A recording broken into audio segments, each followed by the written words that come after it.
North Country romance next with Hindle Wakes. Energy Rush presents Dance Hits 93, the only album with all these summer hits.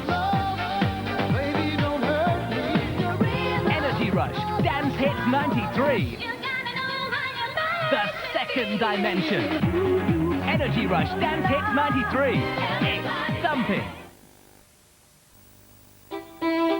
If you want to make sure you're eating enough fibre, it's worth knowing there's as much fibre in 21 new potatoes as you'd find in just a single bowl of Kellogg's All Bran.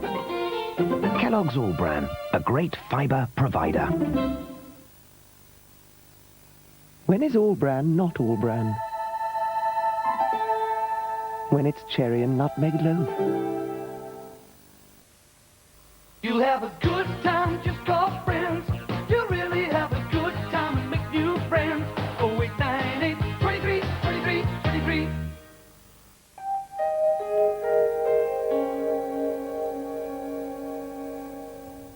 You're watching Night Time, now a romance set in the north of England, Hindle Wakes. We interrupt the film now to join ITN for news of the Christchurch by-election.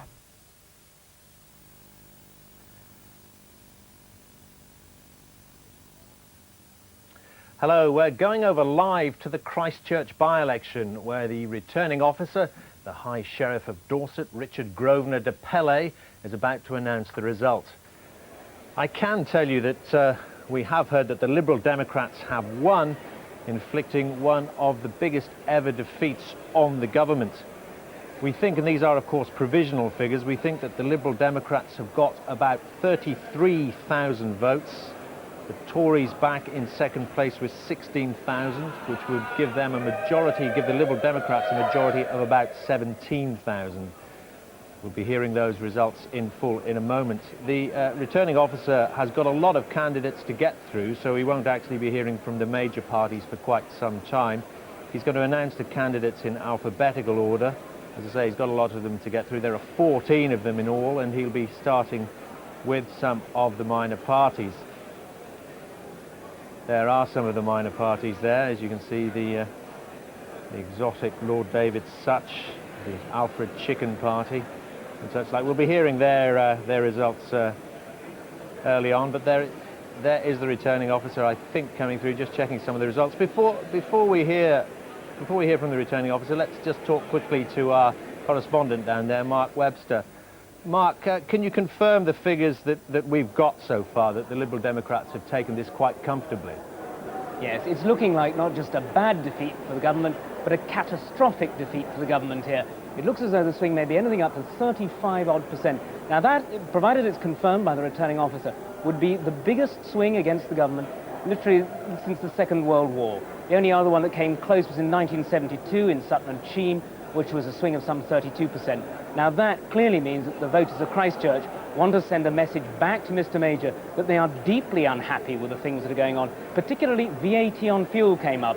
Now everybody says that Newbury was one of the things that contributed to the downfall of Mr Lamont, the Chancellor.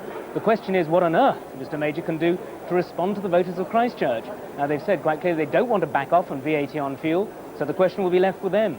How do they tackle the vote, the voice that is certainly going to come out of here tonight? Mike, you're talking there about it almost as if it's a protest vote. Do you think, though, it might be a little bit more deep-seated than that? It's hard to see how so many people can vote against the government and it be merely dismissed as a protest vote. Though no doubt tomorrow, when the Conservatives actually discuss this, that's what they're going to say. They're going to say it's midterm blues, it's exactly the sort of thing they'd expect at this stage of a parliament, and they will be looking for ways to respond. They'll also hope very much, I'm sure, that the summer will give them a breathing space so that they can try and get into a more peaceful, a more equable, balanced situation. But this has got to be more than that, and they will be having to look at their policies again and seeing what on earth they can do to get this sort of desertion. In what we've got to bear in mind, the 15th, well, somebody's celebrating down there, as you can probably hear, the 15th safest Conservative seat in the country. This is only once before the Conservatives have lost this, in 1906, the Liberal landslide. So this is more than just a protest vote. This is something far more fundamental, I think, by way of a shift in British politics. The government have, though, been talking down the results almost as if they were expecting it. Do you think they will be able to shrug it off over the summer recess? Well, they'll certainly be hoping things will calm down there. That's pretty obvious. I mean, I think we may just be moving in now for the declaration. So, for the declaration.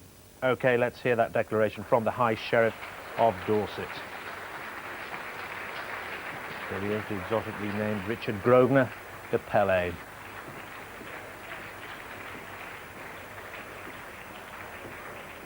As I say, he's got a lot of candidates to get through. He'll start with some of the minor parties first in alphabetical order. There they are, all assembling on the platform behind him.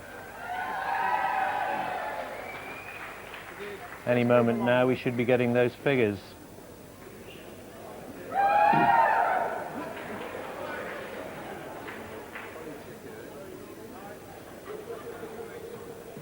He's just getting all the candidates assembled behind him, getting a bit of hush.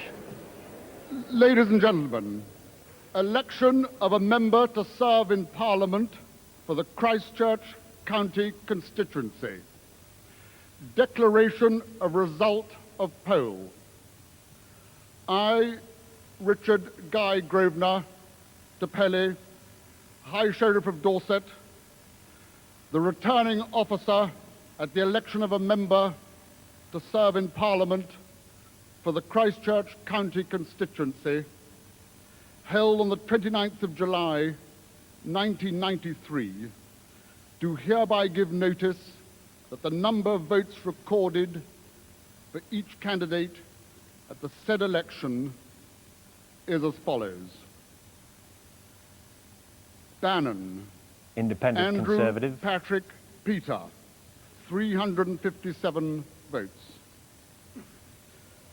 Bardo Jackson Daily Sport. Tara, 67 votes.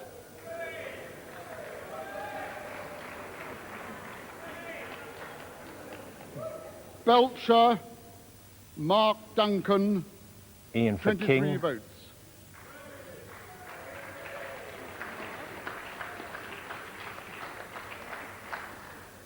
Crockard John Pearson, 48 votes. Highlander, the fourth party there. Fitzhugh Carl, 18 votes. Alfred Chicken Party.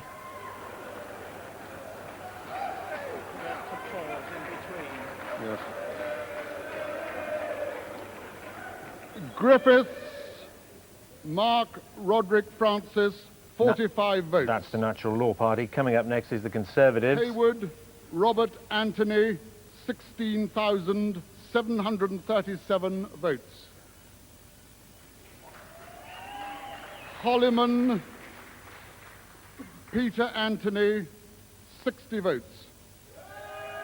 Next, Nigel Lickley from the Labour Party. Lickley Nigel James Dominic, 1,453 votes.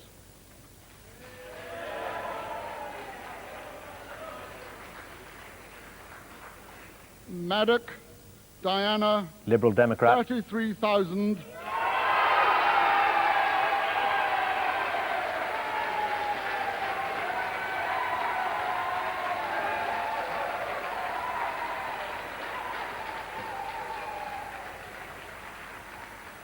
So as expected, the Liberal Democrats have taken one of the safest Tory seats in the country, and by a landslide, a majority of 16,427. Full analysis from us at 5:30. Goodbye.